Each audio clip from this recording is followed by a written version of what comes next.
Ito na yun. Second batch. Nice. Hello mga lods. Today's recipe, gagawa po ako ng lumpiang labong. That is bamboo shoots. Yun. Igigisa ko lang yun. Bawang sibuyas, carrots, tapos yung labong, and then may pork siya. And then timplahan mo lang yung ingredients, yung mekos-bekos lang. Ayun. And then ikuhan mo sa wrapper, i-drain mo, and then pwedeng ikuhan mo sa sausawan sa sweet and sour or sa suka or whatever. So abangan nyo po. Siya nga pala, kakain po tayo ng lumpiang labong. Ito, yan. Yun. Ito, yes. Tikman natin.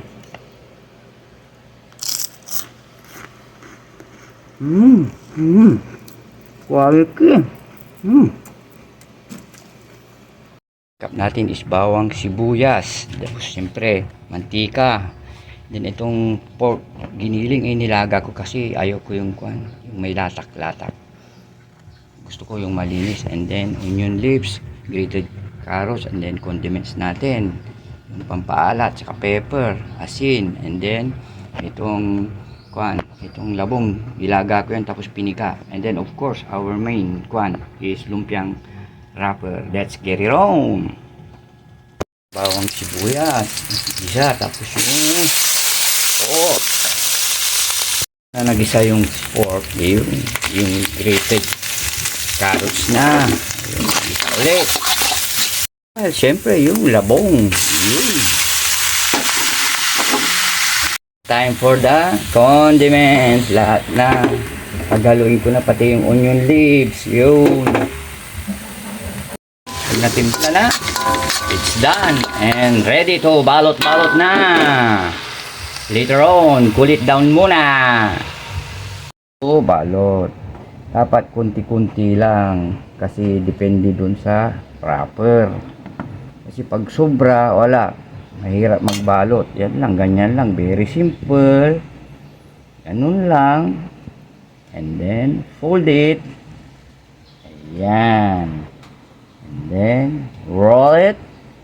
Lagyan nyo ng paste. It's either pwede yung egg white or tubig na lang. And then, ganun nyo na lang. And then, the end nya, yung end, para siguradong didikit siya. Okay? Kunti-kunti lang. Pwede rin i-roll yung ganyan. And then ganito. Like that. And then hold ng ganyan para secured. Pwedeng gano'n, no? Oh, di ba? And then, are. Yun. Then, yung end nya, ilagay dito. Yes. Yun na po, nagpipirito na tayo sa low fire. Dahan-dahan lang ang apoy. Yun, luto na po ang first batch. Nice. Yun. Na po. Ito yung finished product. Yun, no? Here is the outcome of my labong lumpia. Alright. Thanks for watching.